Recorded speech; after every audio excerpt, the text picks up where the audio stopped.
Hello welcome back.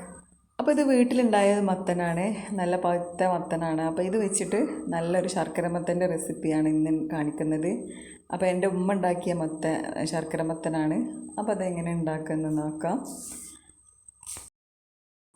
ഇനി ഇതിൻ്റെ തൊലിയൊക്കെ കളഞ്ഞ് ചെറിയ ചെറിയ കഷ്ണങ്ങളാക്കി ഒന്ന് കഴുകിയെടുക്കുക. ഇത് കുറച്ച് അധികം ഉണ്ടായതുകൊണ്ട് ഞാനൊരു ഉരുളിയാണ് എടുത്തിട്ടുള്ളത് ഇത് ഉണ്ടാക്കാൻ. അതിലേക്ക് കുറച്ച് വെള്ളം ഒഴിച്ച് കൊടുക്കുക. ഇതൊന്ന് മൂടി വെച്ച് ഒന്ന് വേവിച്ചെടുക്കുക. ഞാൻ കുറച്ച് അധികം ഉണ്ടായതുകൊണ്ട് അടുപ്പത്ത് തന്നെയാണ് വെച്ചിട്ടുള്ളത്. ഇത് ഇവിടെ ഇപ്പോൾ വെന്ത് വന്നിട്ടുണ്ട്, അത്യാവശ്യം വേവായിട്ടുണ്ട്.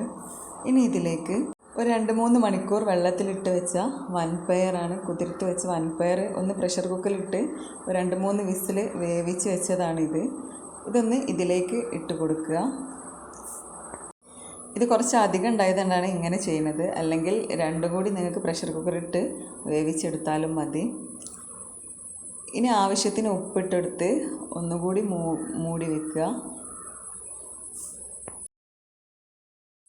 ഇതൊന്ന് നന്നായി വെന്തതിന് ശേഷം ഇനി ഇതിലേക്ക് ശർക്കര ഉരുക്കിയതാണ്, ഇതിലേക്ക് ആവശ്യമായ ശർക്കര ഉരുക്കി വെച്ചതാണ്. ഇതൊന്ന് ഇതിലേക്ക് ചേർത്ത് കൊടുക്കുക. ഒരു 1/2 കിലോ ശർക്കരയാണ് ഞാൻ എടുത്തിട്ടുള്ളത്.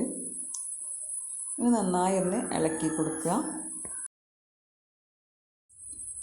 ഇനി ഇതിലേക്ക് 2 തേങ്ങ ചിരകിയതാണിത്. ഇത് ഈ സമയത്ത് ഇട്ട് കൊടുത്ത് നന്നായി ഇളക്കി കൊടുക്കുക. എല്ലാം നന്നായി ഒന്ന് മിക്സായി വരണം. ഒന്ന് മൂടി വെച്ച് ഈ തേങ്ങയൊക്കെ ഒന്ന് നല്ലതുപോലെ ഒന്ന് വേവിച്ചെടുക്കുക. ഇതിപ്പോൾ നന്നായി വെന്തിട്ടുണ്ട്. ഇനി ഇതിലേക്ക് പച്ചരി കുതിർത്ത് വെച്ചിട്ട് അതൊന്ന് മിക്സിയുടെ ജാറിൽ അരച്ചെടുത്തതാണ് ഞാനിവിടെ ചേർക്കുന്നത്. അതിലേക്ക് 2 ഏലക്കായും കൂടി ഇട്ടിരുന്നു, പിന്നെ അതെല്ലാം കൂടി ഒന്ന് അരച്ചെടുത്തതാണിത്. അപ്പോൾ ഒന്ന് ഇതിലേക്ക് ഒഴിച്ചു കൊടുക്കുക. പിന്നെ ഈ പച്ചരിയുടെ പകരം നമുക്ക് അരിപ്പൊടിയും ചേർക്കാം. അരിപ്പൊടി ഒന്ന് കുറച്ച് വെള്ളത്തിൽ കലക്കി ഒഴിച്ചു കൊടുക്കാവുന്നതാണ്. അപ്പോൾ കൂടുതൽ ടേസ്റ്റ് പച്ചരി ആയതുകൊണ്ട് ഞാൻ പച്ചരി അരച്ചതാണ് ഇതിലേക്ക് ചേർത്ത് കൊടുത്തിട്ടുള്ളത്. ഈ മാവൊക്കെ ഒന്ന് നല്ല വെന്ത് വരണം. അത് ചെറിയ തീയിലിട്ടെടുത്ത് നന്നായി ഇളക്കി കൊടുക്കുക. നല്ല തിക്കായി വരും. അത് നല്ല തിക്കായി നല്ല കുറുകി വന്നിട്ടുണ്ട്. അപ്പോൾ നല്ല ടേസ്റ്റിയും ഹെൽത്തിയും ആയ നല്ലൊരു പഴയകാല പലഹാരമാണ്. അപ്പോൾ മത്തനൊക്കെ കിട്ടിയാൽ ഇങ്ങനെയൊന്ന് ഉണ്ടാക്കി നോക്കുക. അപ്പോൾ വീഡിയോ ഇഷ്ടമായാൽ ലൈക്ക് ചെയ്യുക, ഷെയർ ചെയ്യുക, സബ്സ്ക്രൈബ് ചെയ്യുക. മറ്റൊരു വീഡിയോയുമായി കാണാം.